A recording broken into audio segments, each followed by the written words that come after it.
Magandang umaga po sa ating lahat. Ngayon po ay pinagdiriwang natin ang ika-12 linggo sa karaniwang panahon. Huwag kayong matakot. Ito ang mga salitang binanggit ni Jesus sa ating ebanghelyo. Huwag tayong matakot sa mga taong nakatuon sa paggawa ng masama sa kapwa.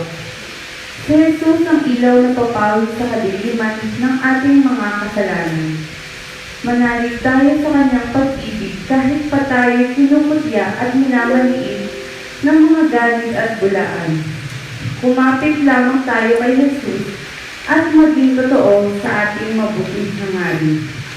Kasama po natin ngayon sa ating misa ang bagong kura ng San Nicolas sa Tolentino Parish, si Father Joel Huerto. Bilang panimula ng ating pagdiwang, magtayo po tayong lahat.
Umpisa po natin ang ating pagdiriwang sa ngalan ng Ama, ng Anak, at ng Espiritu Santo. Amen. Ang pagpapala ng ating Panginoong Jesucristo, ang pag-ibig ng Diyos Ama, at ang pagkakaisa ng Espiritu Santo, nawa ay sumayin lahat. At sumayo rin.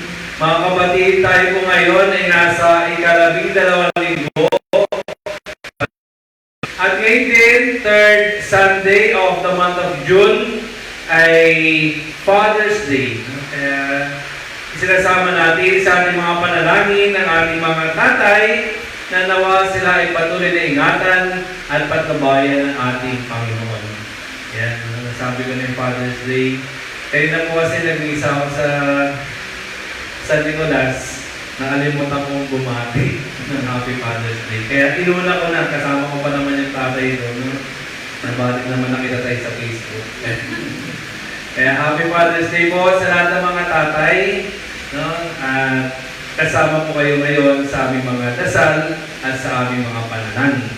Kaya naman upang tayo ay maging karapat-dapat sa banal na pagdiriwang na ito, ating aminin at pagsisihan ang ating mga nagawang kasalanan.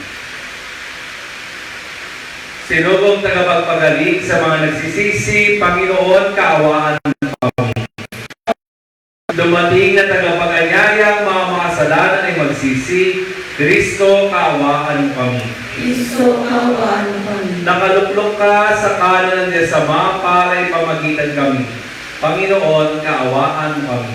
Panginoon, kaawaan mo kami. Kaawaan tayo ng mga pangyarihan Diyos, patawarin tayo sa ating mga kasalanan, at patnubayan tayo sa buhay na walang hanggan.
Manalangin tayo. Ama naming mga pangyarihan, kami nawa ay magkaroon ng pitagan at pamamahal para aming magawang sambahin ang ngalan mo. Sapagkat sa mga pinanatag sa iyong pag-ibig, ikaw ay walang pinababayaang masadak sa ligalig. Iniluloob namin ito sa pamamagitan ng Jesucristo kasama ng Espiritu Santo, magpa sa walang hanggan. Amen. Magsiupo po at makinig sa pagpapahayag ng salita ng Diyos. Sa unang pagbasa, nagpatotoo ang propetang si Jeremias sa kung paano iniligtas ng Diyos ang mga api mula sa mga kamay ng mga gumagawa ng masama. Pagbasa mula sa aklat ni Propeta Jeremias. Sinabi ni Jeremias, "Naririnig kong nagbubulungan ang karamihan. Tinagurian nila akong kilabot saan man. Sinabi nila, isuplong natin. Pati matatalig kong kaibigan, narhahangad ng aking kapahamakan. Wika pa nila, marahil ay malilim lang natin siya. Pagkatapos, dakpin natin at paghigantihan. Subalit ika'y nasa panig ko poon, malakas ka't makapangyarihan. Madara pa ang lahat ng umuusig sa akin, hindi sila magtatagumpay kailanman. Mapapahiya sila sapagkat hindi sila magwawagi. Mapapahiya sila habang panahon at ito'y hindi na makakalimutan. Makatarungan ka kung sumubok sa mga tao. Poon, Diyos na mga pangyarihan, alam mo ang laman ng kanilang mga puso't isip. Kaya't ikaw ang maghiganti sa mga kaaway ko. Ipinagkakatiwala mo sa mga kamay mo ang aking kapakanan.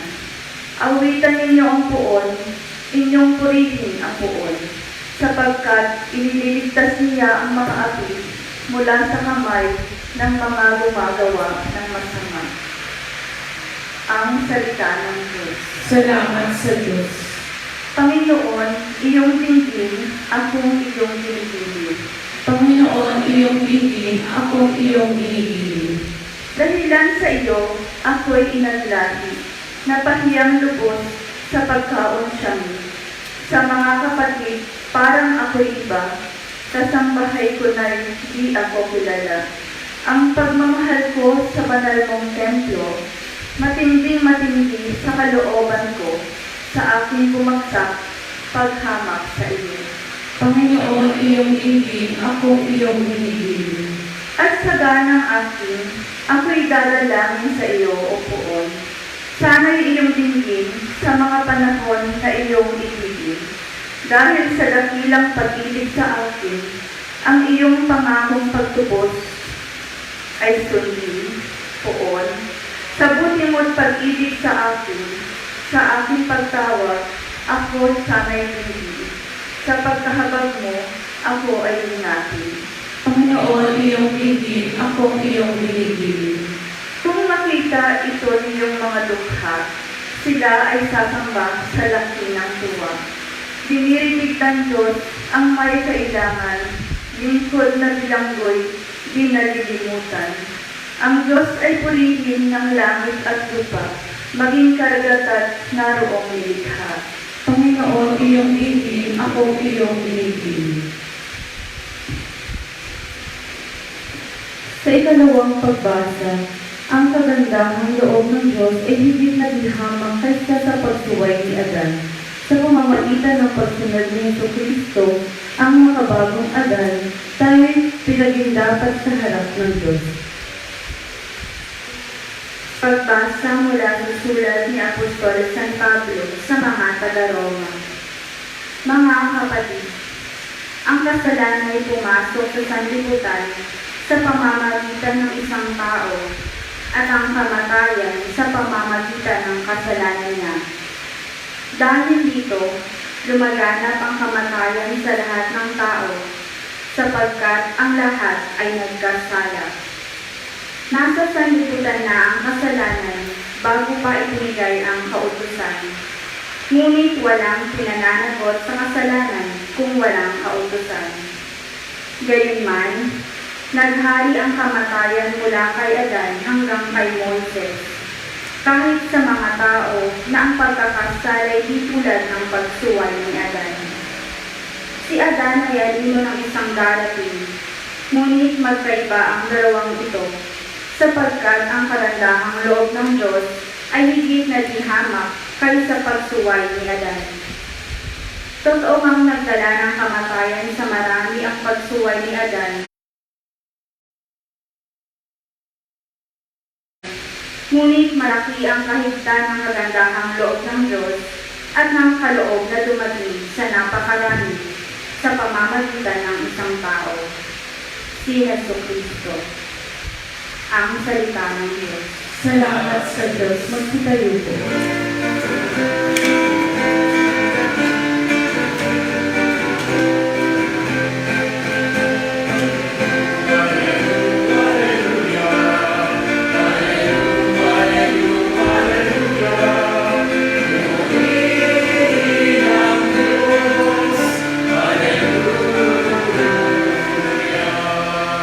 Kayo at ang Espiritu ang siyang magpapatotoo tungkol sa aral ni Kristo.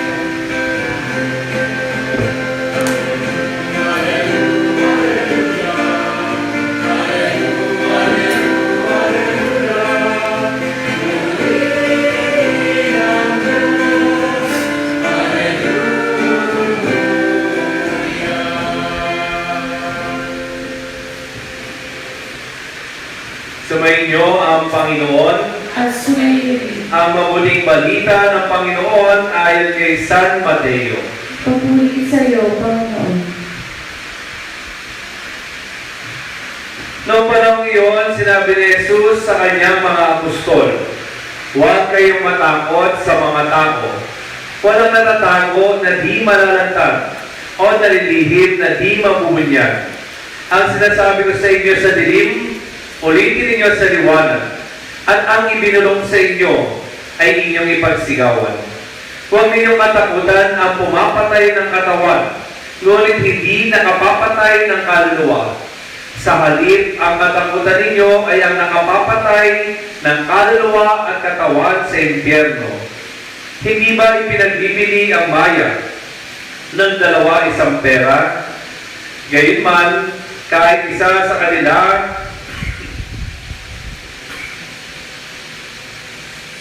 ay hindi nahuhulog sa lupa kung hindi kalooban ng inyong Ama. Maging ang buhok ninyo ay ilang na lahat. Kaya huwag kayong matakot. Higit kayo mahalaga kaysa libo-libong maya. Ang sino mang kumilala sa akin sa harapan ng mga tao ay kikilalanin ko rin naman sa harapan ng aking Amang nasa langit. Ngunit, ang magtatwa sa akin sa harapan ng mga tao ay itatatwa ko rin naman sa harapan ng aking Amang nasa langit. Ang mabuting balita ng Panginoon. Pinupuri ka namin, Panginoong Jesucristo. Magandang umaga po sa inyong lahat. Batiin po rin ang inyong katabi ng isang magandang umaga. Sabihin niyo po sa kanila, salamat at nandito ka. At sabihin po rin niyo, salamat at buhay ka pa. Palakpakan po natin ang Panginoon. Naniniwala po ako na tayong lahat, kahit papaano, ay mayroong kinakatakutan. Sino po dito walang kinakatakutan? Taas ang kamay. Parati po tayong takot, no, sa buhay. Minsan, sa dami-dami ng gusto namin gawin, natatakot naman tayo na gawin ito. Una, baka hindi natin matapos, o hindi natin magampanan, o baka hindi matuwa yung mga tao sa paligid natin, o minsan isip natin, we may not be able to meet the expectations of other people. Kaya natatakot tayong gawin kahit gusto natin sana gawin. Marami rin tayong pangarap na natatakot tayo, no, na tuparin. Dahil nga baka hindi natin matupad o magawa yung ating mga pangarap. Kasama sa takot natin ay yung takot din natin na magmahal. Natatakot tayo na magmahal kasi baka hindi masuklian yung ating pagmamahal. O natatakot tayo magmahal kasi baka hindi tayo mahalin ng taong minamahal natin. At marami pang iba na takot na bumabagabag sa atin. Pero mga kapatid, ngayon, narinig natin ang ating Panginoong Jesucristo mismo ang nagsasabi, huwag kayong matakot, huwag kayong maambag, huwag kayong mag-alinlangan. At paano natin mapapawi ang takot at pag-aalinlangan na bumabagabag sa ating puso sa pamamagitan ng ating pagtitiwala at pananampalataya sa Diyos. Sa ating unang pagbasa, narinig natin yung pahayag mula kay Propeta Jeremias, the Prophet Jeremiah. If you may recall, the Prophet Jeremiah was called by the Lord at a very young age, na napakabata ni Jeremiah nang siya tawagin ng Panginoon. At nang siya ay tutugon, ano sabi niya? I am too young. Lord, bakit ako? Napakabata ko pa. Baka hindi sila makinig sa akin. Kasi ang bata-bata ko pa. Baka hindi sila maniwala sa akin kasi ang bata-bata ko pa. At natatakot ako, Lord, kasi yung mga propeta na nauna sa akin, nasaan na sila? No, nasa ilalim na sila ng lupa. Tinutugis at pinapatay ang mga propeta noon dahil sa katigasan nga ng ulo ng mga tao. Pero sa kabila na lahat ng ito, tumugon si Prophet Jeremiah at siya ay naging propeta ng Diyos. At sa kanyang pagpapahayag ng salita ng Diyos at sa kanyang pagtawag sa mga tao na pagsisihan at taligdan ang kanilang mga kasalanan, nagkatotoo ang mga takot ni Jeremiah. Ang daming ng tao na ang tinigas ng ulo, hindi pa rin nakinig sa kanya. Ang daming tao na hindi tumatanggap sa kanya. At kasama dito, yung pagbabanta sa kanyang buhay. Pagpatay, papatayin siya dahil sa hindi nga nila gusto ang kanyang mga sinasabi. Nagkaroon ng katotohanan yung mga takot ni Prophet Jeremiah. Pero hindi ito naging hadlang para siya ay sumuko para mawala ng pag-asa, para tumalikod sa kanyang pagiging isang propeta. At anong sabi sa ating unang pagbasa? Dahil naniniwala siya sa Panginoon, ng Diyos ay hindi siya pababayaan. Oo, no? Ano mang kapangyarihan ang maaaring maging balaki sa kanyang pagiging propeta sa buhay na ito. Sabi ni Propeta Jeremiah, ang lahat ng ito ay walang-wala sa kadakilaan at kapangyarihan ng Diyos. Kaya ito ang patuloy niyang pinanghawakan. Ito ang patuloy niyang niyakap, ang pananampalataya sa kapangyarihan at kadakilaan ng Diyos, na siyang nagbigay sa kanya ng kalakasan ng kalooban upang mahigitan ang takot ng kanyang pananampalataya. Kaya may takot, pero hindi doon yung pananampalataya ni Propeta Jeremias. Ganon din sa aming ikalawang pagbasa.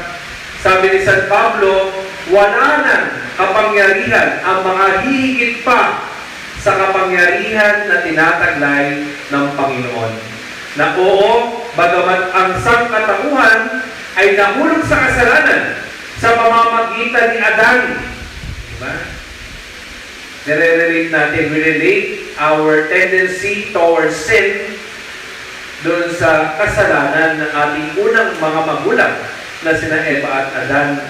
Sabi ni San Pablo, kung paano si Adan ay naging ugat ng kasalanan, no? Panimulan ng kasalanan ng sanlibutan, higit pa doon ang kapangyarihan ng panibagong Adan, the new Adam, which is none other than our Lord Jesus Christ.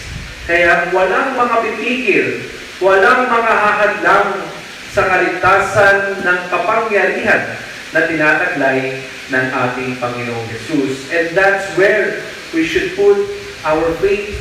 Doon natin dapat itayak. Kaya nga pananampalataya, doon natin dapat ibigay ang ating buong buhay at ang ating buong sarili sa kapangyarihan na mayroon ang ating Diyos. Dahil ito ang papawi ng anumang pangamba o takot na nararanasan natin sa buhay dito sa mundo.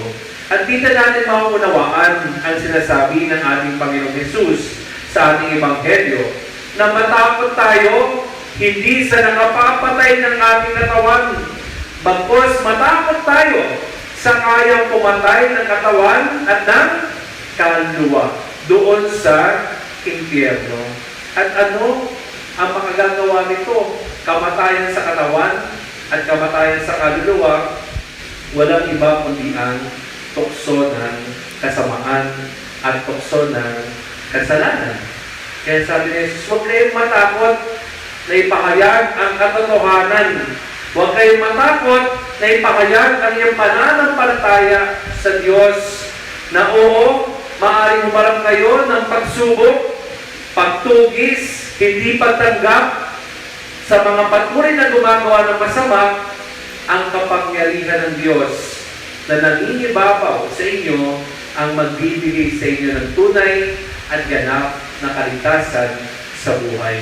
Kaya nga sa bandang huli ng ating Ebanghelyo, sinabi ng ating Panginoong Jesucristo, pagharap-harap natin doon sa kalangitan sa langit, ang tumatanggap sa akin dito pa lamang sa mundong ito ay tunay na tatanggapin ko doon sa kaharian ng langit. Pero ang sino man na nagtatatwa at tumatanggi na tanggapin ang aking pagliligtas dito pa lamang sa buhay sa mundo, ay hindi ko rin ikilalanin sa buhay sa kabila. Kaya mga kapatid, ang ating pananalig, ang ating pananampalataya sa Diyos, ang siyang papawi ng anumang takot at pangamba na maaaring bumabalot sa puso natin.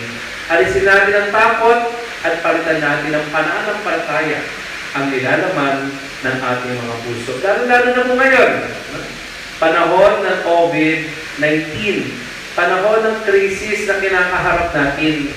Kabi-kabila ang takot. Nakakatakot, baka mahawa tayo ng sakit na ito. Nakakatakot kasi ano nang mangyayari sa atin.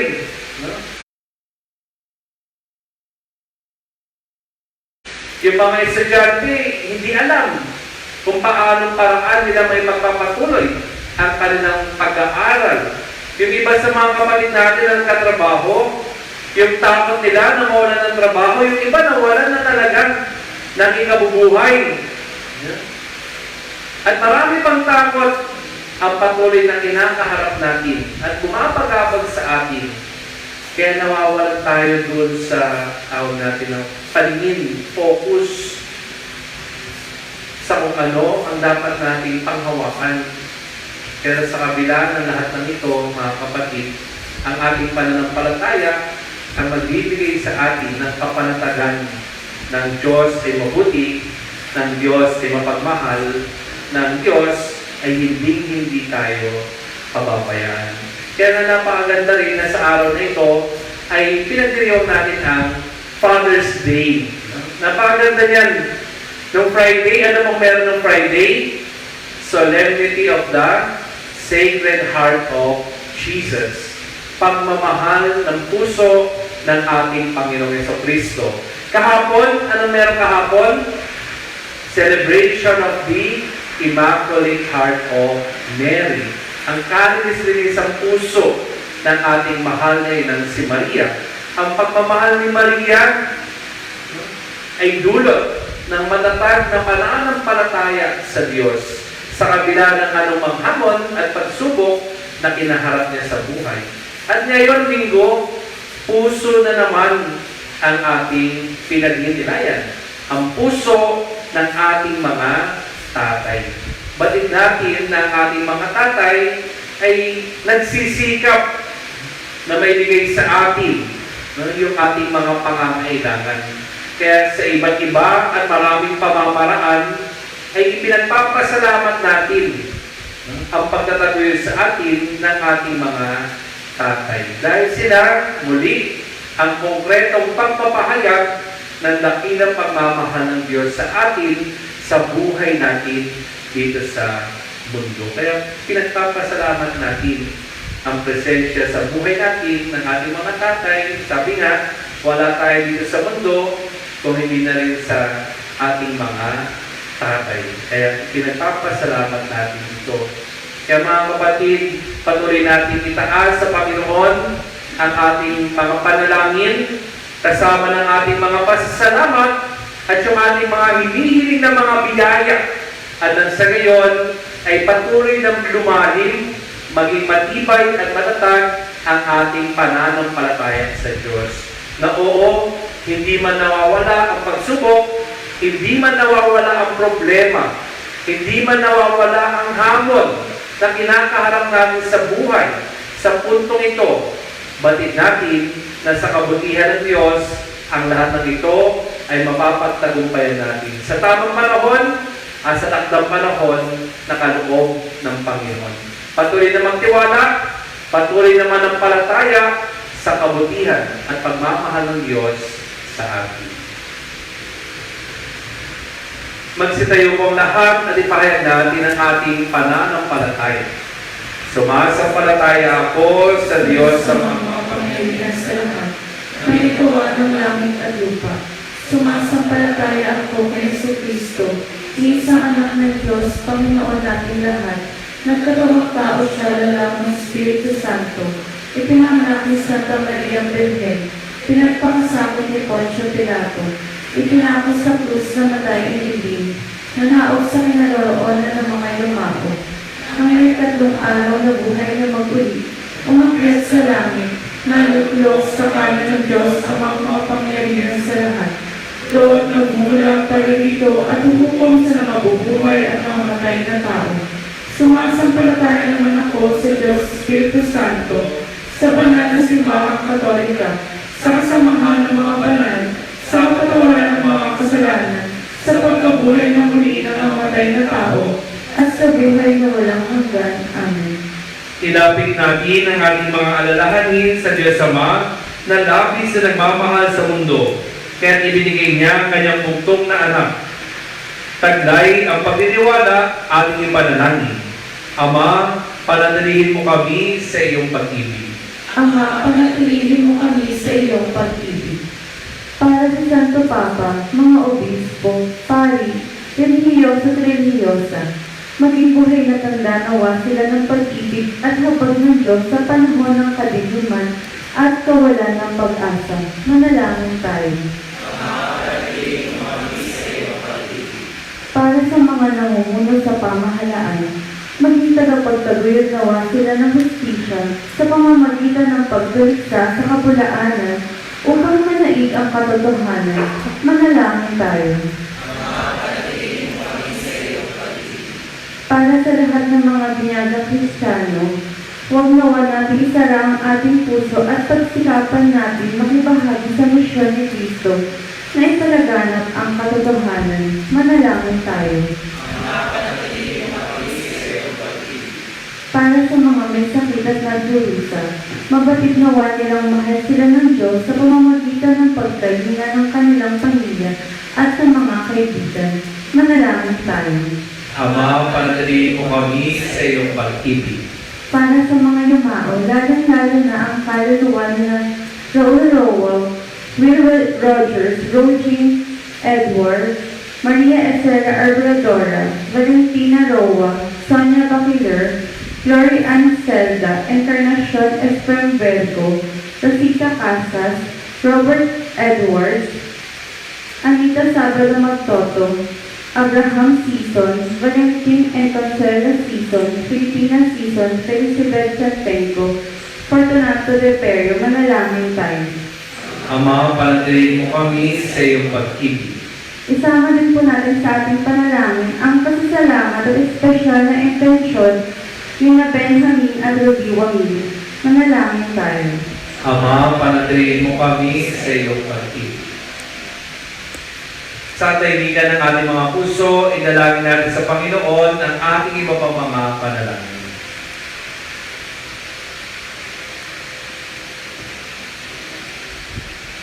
Diyos naming Ama, manatili ka sa aming piling sa pamamagitan ng iyong anak. At loobin mong siya ang aming maging daan, maging aming buhay. Hinihiling namin ito sa pamamagitan ng Jesucristo na aming Panginoon. Amen.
Manalangin kayo mga kapatid upang itong ating paghahain ay maging kalugod-lugod sa Diyos amang makapangyarihan.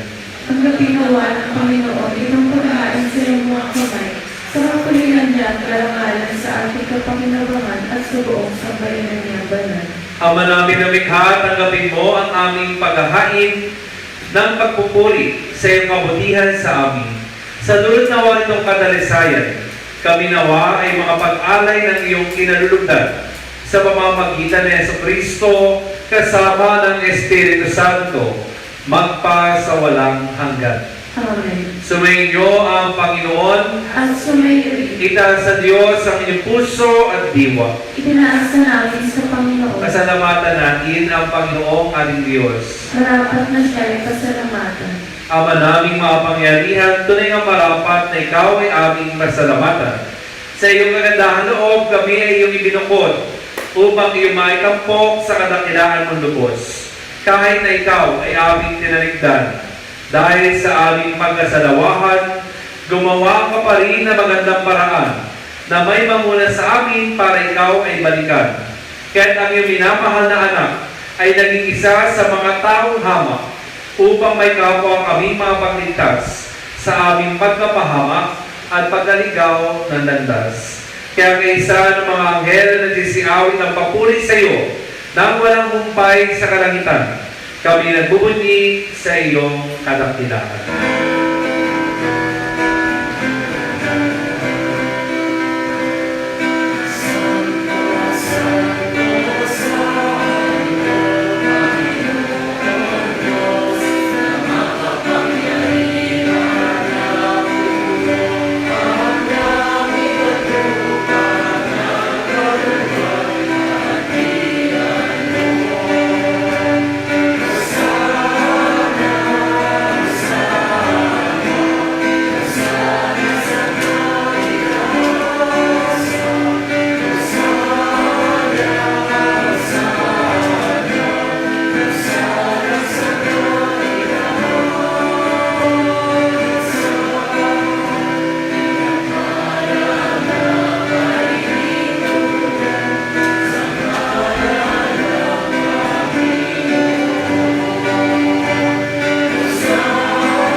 Ama naming banal, ikaw ang bukal ng tanang kabanalan, kaya sa pamamagitan ng iyong Espiritu, kayo mong banal ang mga kaloob na ito, upang para sa amin ay maging katawan ng dugo ng aming Panginoong Jesucristo.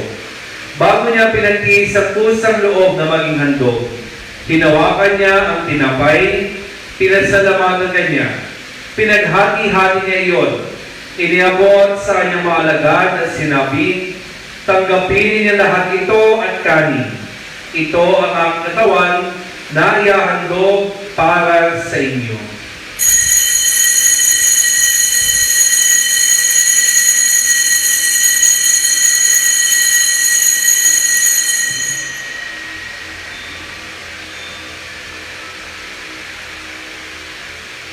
Gayun din naman nung matapos sa hapunan, inawakan niya ang kalis. Muli kanyang pinasalamatan. Iniabot niya ang kalis sa kanyang mga alagad at sinabing, tanggapin niya lahat ito at inumin. Ito ang kalis sa aming dugo ng bago at walang hanggang tipan. Ang aming dugo na ibubuhos para sa inyo at para sa lahat sa ikapagpapatawad ng mga kasalanan. Gawin niyo ito sa pag-alala sa akin.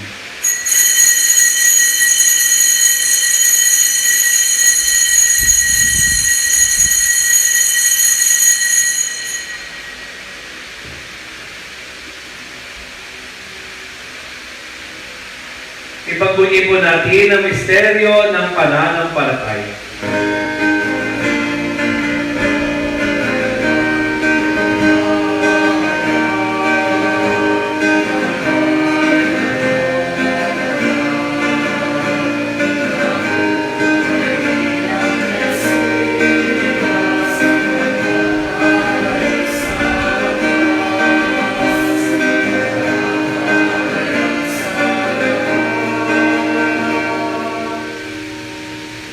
Ama, ginagawa namin ngayon ang pag-alala sa pagkamatay at muling pagkabuhay ng iyong anak. Kaya ninialay namin sa iyo ang tinapay na nagbibigay buhay at ang kalis na nagkakaloob ng kaligtasan. Kami nagpapasalamat dahil kami yung minarapat na tumayo sa harap mo para maglingkod sa iyo. Isinasamo namin kami magsasalo-salo sa katawan ng dugo ni Kristo ay mapuklod sa pagkakaisa sa pamamagitan ng Espiritu Santo. Amalingapin mo ang iyong simbahang laganap sa buong daigdig. Puspusin mo kami sa pag-ibig kay San Francisco na aming Papa at ni Bartolome na aming Obispo at ng Tanang Kaparian. Alalahanin mo rin ang mga kapatid naming nahimlay nang may pag-asang sila'y muling mabubuhay. Gayon din ang lahat ng mga pumanaw. Kaawaan mo sila at patuloyin sa iyong kaliwanagan. Kaawaan mo at pagdapatin kami lahat na makasalo sa buhay na walang wakas kaysa na mahal na Birhen Maria na ina ng Diyos at ang kabiyag ng kanyang puso na si San Jose kaysa ng mga apostol ni Ama San Andres at ang lahat ng mga banal kasama si San Nicolas de Tolentino na namuhay dito sa daigdig na kalugod-lugod sa iyo. May pagdiyaw nawa namin ang pagpupuri sa ikararangal mo sa pamamagitan ng iyong anak na aming Panginoong Hesukristo. Sa pamamagitan ni Kristo, kasama niya at sa Kanya, ang lahat ng parangal at papuri ay sa iyo, Diyos sa mga makapangyarihan, kasama ng Espiritu Santo,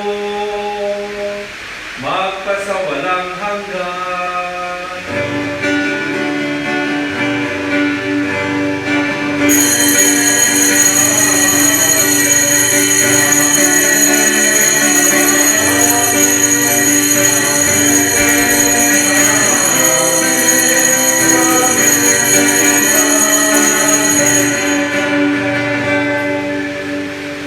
Sa tagubilin ng mga nakagagaling ng utos at turo ni Jesus sa Panginoon natin at Diyos, ipahayag po natin ang lakas loob.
Hinihiling namin kami adya sa lahat ng masama, pagkalooban ng kapayapaan araw-araw.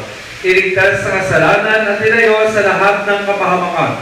Samantalang aming pinananapikan ang dakilang araw ng pagpapahayag ng tagapagligtas namin si Heso Kristo.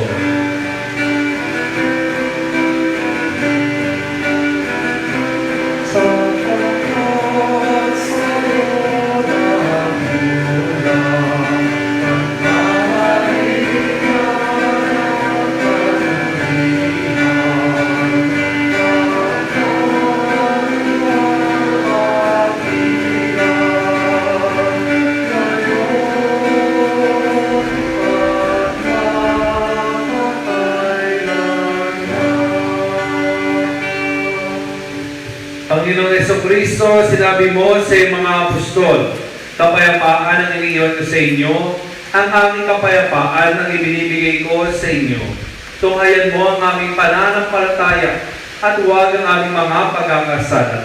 Pagkalooban mo kami ng kapayapaan at pagkakaisa ayon sa iyong kalooban, kasama ng Espiritu Santo, magpasawalang hanggan. Amen. Ang kapayapaan ng Panginoon naway laging sumainyo. As sumainyo. Magbigayan po kayo ngayon ng bahagi ng kapayapaan sa isa't isa. Peace be with you po.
Mga kapatid, narito si Jesucristo, ang Kordero ng Diyos.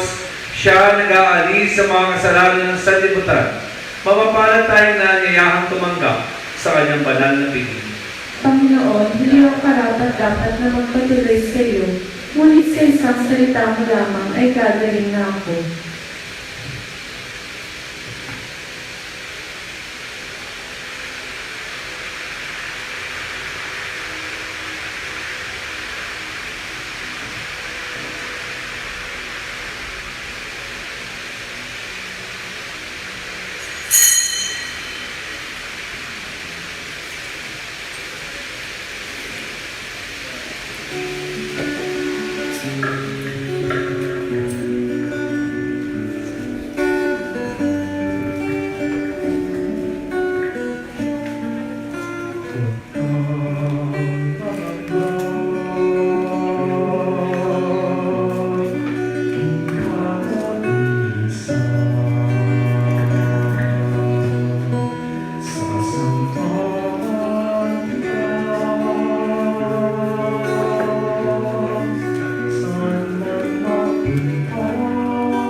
Oratio Imperata para sa COVID 2019.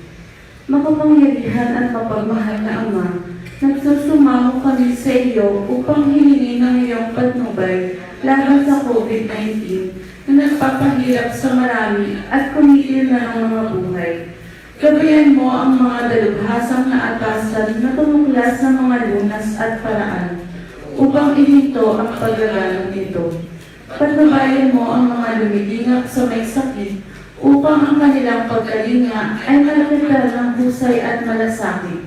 Tinataas namin ang mga nagdurusa. Makamtan nawa nila ang mabuting kalusugan. Hinapin mo rin ang mga kumakalinga sa kanila. Pakamtin mo ng kapayapang walang hanggan ang mga pumanaw na. Pagkalooban mo kami ng biyaya na magtulong-tulong tungo sa ikabubuti ng lahat. Pukawin sa amin ang pagmamalasakit sa mga nangangailangan. Nagsusumamo kami na iyong inintuna ang paglaganap ng virus at ipag-adya kami sa lahat ng mga takot. Hinihiling namin ito sa pamamagitan ng Kristo na nabubuhay at naghaharing kasama mo at ng Espiritu Santo, iisang Diyos magpasawalang hanggan. Amen. Tumutulog kami sa iyong patnubay, mahal na Ina ng Diyos. Pakinggan mo ang aming mga kahilingan sa aming pangangailangan at ipag-adya mo kami sa lahat ng kasamaan, maluwalhati at pinagpalang Birhen. Amen. Mahal na Birhen, mapagpagaling sa may sakit. San Rafael Arcangel, Ipanalangin mo kami. San Roque, Ipanalangin mo kami. San Lorenzo Luis, Ipanalangin mo kami. San Pedro Palungsod, Ipanalangin mo kami. panalangin para sa araw ng mga ama. Ang manaming makapangyarihan na likha ng langit at lupa, nang iyong ipagkaloob sa amin ang iyong bugtong na anak na si Kristo upang maging aming manunubos. Niloob mo ipagkatiwala siya sa ilalim ng pangangalaga ni San Jose bilang kanyang ama dito sa lupa. Hinihiling namin inyo pong basbasan ang lahat ng mga ama at lolong natitipon sa pagdiriwang na ito ng banal na Eucharistia. Pagkalooban mo po sila ng lakas buhat sa iyong banal na Espiritu upang kanilang mahalin ng may katapatan at pagmamahal ang kanilang asawa, upang kanilang itaguyod ng may pagtityaga ang kanilang mga pamilya, at upang sila ay maging huwaran ng mabuting pamumuhay bilang mga Kristiyano. Amin din inaalala ang lahat ng mga amang naghahanap buhay sa labas ng bansa upang kanilang matustusan ng mga pang-araw-araw na pangangailangan ng kanilang pamilya. Manatili nawa silang tapat sa iyong mga kautusan. Manatili nawa silang tapat sa kanilang mga sinumpaang pananagutan sa sakramento ng kasal at iadya mo po sila sa anumang uri ng sakuna at karamdaman sa pangangatawan. Ito'y aming hinihiling sa pamamagitan ng Kristo, kasama ng Espiritu Santo, magpasawalang hanggan. Amen. Magsitayo po. Manalangin tayo.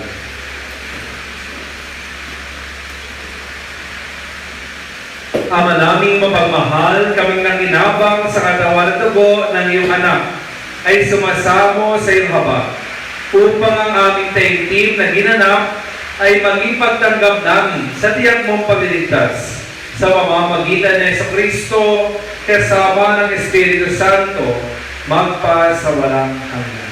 Amen. Muli po, maraming salamat po at nakasama ko po kayo sa pagdiriwang po natin ng banal na misa para sa linggong ito. At patuloy po natin binabati at pinasasalamatan ang ating mga magigiting na tatay ngayong ipinagdiriwang natin ang Father's Day. Kaya sa mga tatay po na nandito at sa mga tatay po na sumusubaybay sa ating FB Live, sa inyo po, Happy Father's Day. Palakpakan po natin sila. Sumayin niyo ang Panginoon at sumayo rin. Patnubayan nawa po kayo at laging ingatan ng makapangyarihang Diyos, Ama, Anak, at Espiritu Santo. Amen. Pumayo kayong taglay ang kapayapaan at pag-ibig ni Kristo. Salamat sa Diyos. Palakpakan po natin ang Panginoon.